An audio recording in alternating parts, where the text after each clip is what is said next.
Bonjour à tous, je m'appelle Mélissa et bienvenue sur ma chaîne YouTube Rayan. C'est toujours avec beaucoup de joie que je vous accueille sur cette plateforme.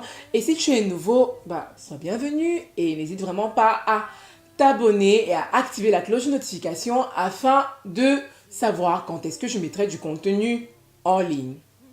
Alors, aujourd'hui, de quoi vais-je parler? Sincèrement, quand j'ai pris ma caméra pour faire cette vidéo, j'avais à l'esprit un tout autre thème. Mais voilà, là, assise, mon thème a complètement changé et je vais parler de ta valeur. Connais-tu ta valeur? J'ai déjà fait une vidéo là-dessus, mais sincèrement, les dernières histoires que j'ai écoutées, entendues, me font penser qu'on a besoin d'un petit rappel.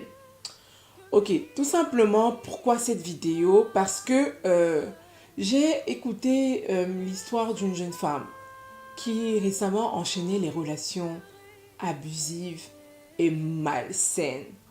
Et je me suis tout simplement rendu compte que si elle était dans des relations abusives et malsaines, c'est parce qu'elle ne savait pas qui elle était. Elle ne savait pas quelle était sa valeur. Sincèrement, j'en ai déjà parlé sur cette chaîne, qu'on devrait savoir qui on est. Et je pense que pour connaître pleinement quelle est ta valeur, quelle est ton identité, il faut apprendre à se voir au travers des yeux de Dieu. Il faut apprendre à se voir au travers des yeux de Christ.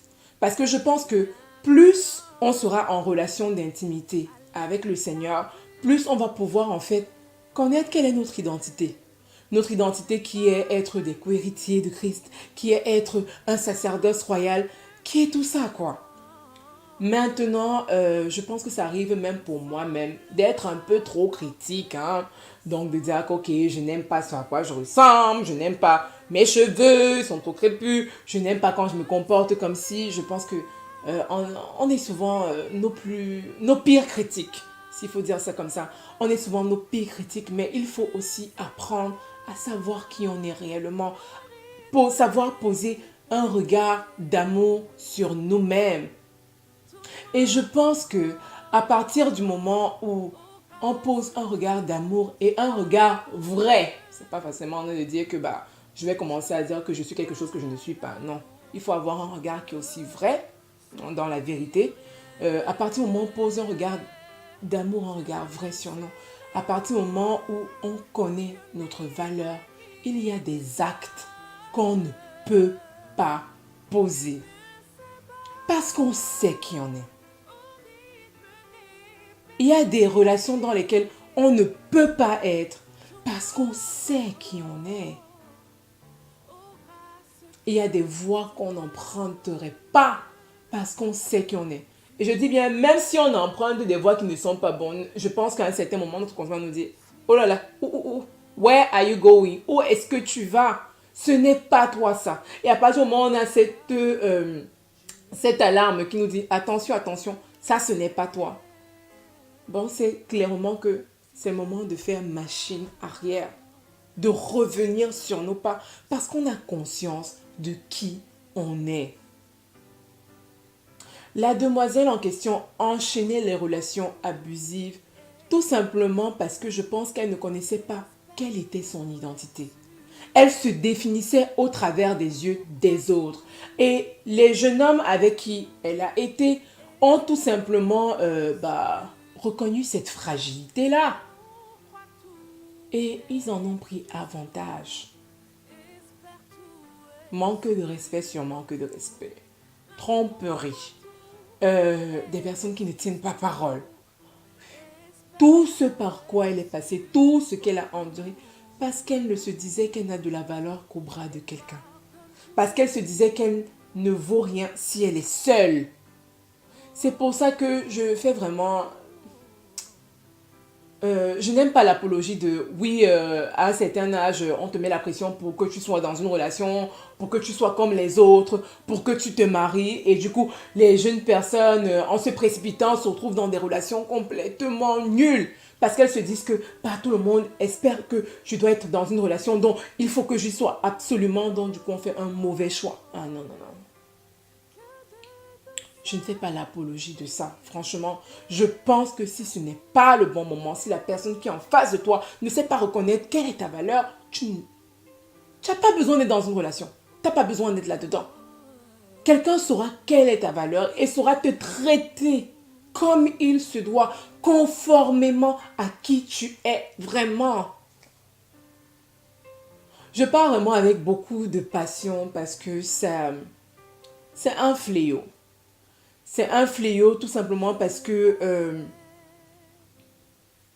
le nombre de personnes que je connais qui ont été dans des relations abusives, même moi-même qui vous parle, j'ai vécu une relation abusive. C'était une relation abusive, pas physiquement, hein, mais émotionnellement. C'était éreintant.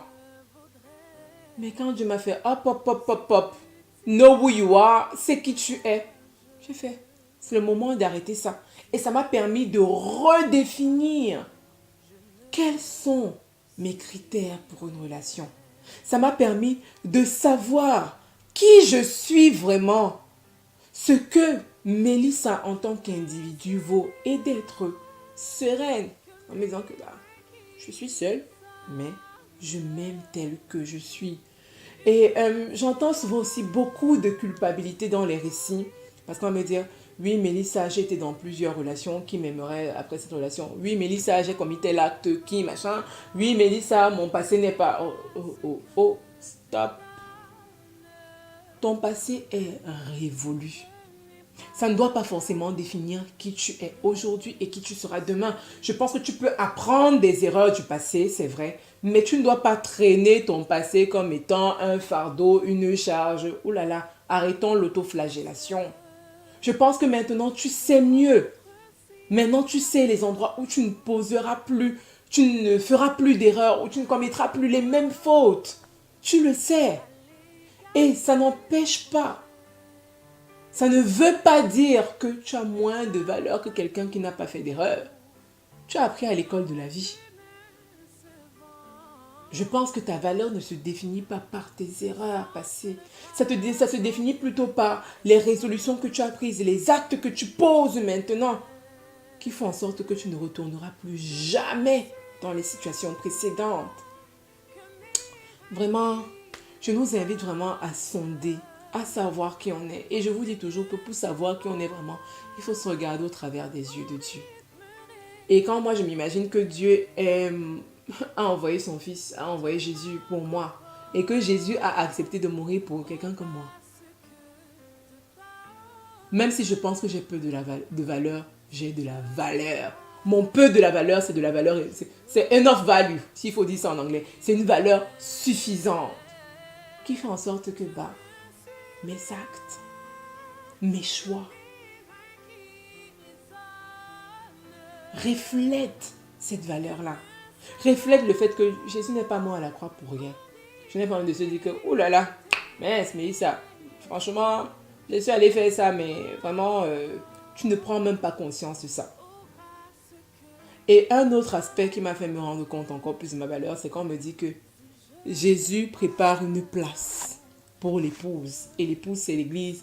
Qu'il prépare une place pour moi. Hey, je me fais, what? Il prépare une place pour moi? Non, attendez. Le privilège que c'est. Je pense qu'il est bon pour chacun de nous de temps en temps de nous dire, j'ai de la valeur. Moi, il y a des matins quand je suis vraiment down, je me regarde en me disant, Mélissa, tu as de la valeur. You can make it. Tu as de la valeur. Et je te dis à toi, je ne sais pas sur quel point tu doutes, tu penses que ça ne vaut pas la peine, que ta vie n'en vaut pas la peine. Ce n'est pas vrai. Tu as de la valeur. Dieu t'aime. Dieu t'aime, tu as de la valeur. Fais les bons choix. Prends le risque de compter sur lui. Prends le risque de t'appuyer sur lui et prends le risque de faire en sorte qu'il te révèle ta vraie identité.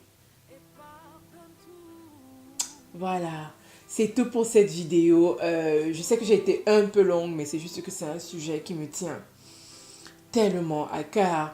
Je t'invite à me donner ton avis, à partager peut-être avec moi, avec nous, à quel moment tu as su quelle était ta valeur et quels sont les actes que tu as posés, ou bien alors quelles sont les choses que tu as posées dans le passé, les actes que tu as posés dans le passé, pardon, qui t'ont fait comprendre que tu ne savais pas qui tu étais vraiment et comment tu fais pour te mettre sur le droit chemin maintenant.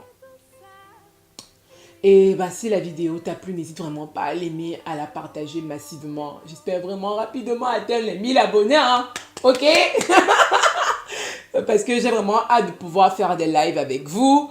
Et bah, d'ici la prochaine vidéo, je prie que Dieu te révèle qui tu es vraiment à lui. Et que son amour transcende, transcende toutes tes iniquités. Et que son amour émane de toi. Voilà. Sois béni. Ciao.